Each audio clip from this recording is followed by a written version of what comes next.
It's no secret that history tends to repeat itself. And when it comes to the stock market, investors will bend over backward doing mental gymnastics just to convince themselves that this time is somehow different. Legendary investor Sir John Templeton, who averaged 15% annual returns for 38 straight years, once said those are the 4 most expensive words in the English language. And he wasn't exaggerating, because nothing drains a brokerage account faster than blind optimism dressed up as financial brilliance. Which brings us to Jesse Livermore, one of the early pioneers of speculative trading, the man who inspired the main character in the classic book Reminiscences of a Stock Operator, and someone famous for making his fortune by shorting markets during crashes. Livermore once said, "There's nothing new on Wall Street. There can't be, because speculation is as old as the hills.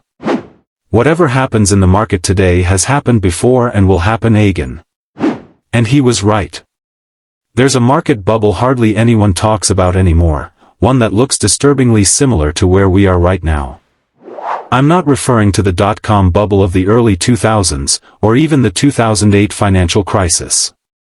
I'm talking about a bubble you've probably never heard of, one that, when it finally burst, got ugly fast. The market crashed by 50%, major global companies saw their valuations cut by 60 to 80%, inflation shot up from 3% to 11%, and it took the market 8 long years to recover. That was the Nifty 50 bubble of the early 1970s. The story starts in the late 1960s. America had just come off a 20-year economic sugar rush after World War II. Factories were booming, suburbs were spreading across the country like acne on a teenager, and Americans felt untouchable. Because in the late 60s, people had money, confidence, and, most importantly, blind optimism. And honestly, who could blame them? The US had just beaten Germany in World War II, landed a man on the moon, allegedly, and, maybe most importantly, invented the Etch-a-Sketch. Life was good. And right in the middle of all that optimism sat the stock market. From the end of World War II in 1945 all the way through 1970, the U.S. stock market had climbed more than 350%. This record-breaking bull run gave rise to a new idea in investing, something called the one-decision stock. The premise was simple: find companies so big, powerful, and dominant that you only ever had one decision to make: buy.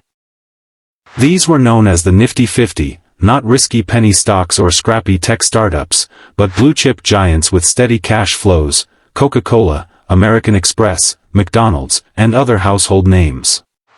Investors believed these companies were bulletproof. Selling them was considered downright crazy. But here's the thing about investing: if something sounds like a no-brainer with zero downside, it's almost always a financial grenade with the pin already pulled. And that's exactly what was happening.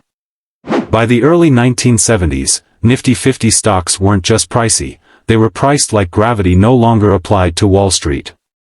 The average P/E ratio for the overall market was around 15, reasonable, healthy, the kind of number you could introduce to your parents. But the never-sell mentality surrounding the Nifty 50 turned their valuations into fairy tale figures. Coca-Cola traded at 46x earnings, Xerox at 49x, McDonald's at 86x, and Polaroid at a mind-blowing 90x earnings. On average, the group traded at an astonishing 42 times earnings. And it didn't stop there.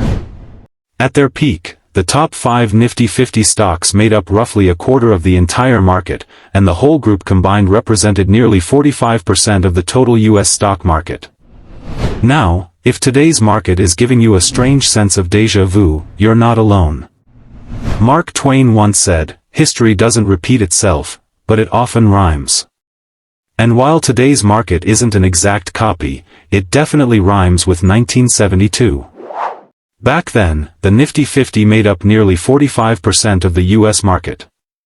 Every dollar invested into an index fund was basically a bet that those same 50 companies would somehow grow into the sky-high valuations pinned on them. As Warren Buffett once said, what we learn from history is that people don't learn from history. And here we are again, staring at a top-heavy market, pretending valuations don't matter, and whispering the 4 most expensive words in the English language. This time, it's different.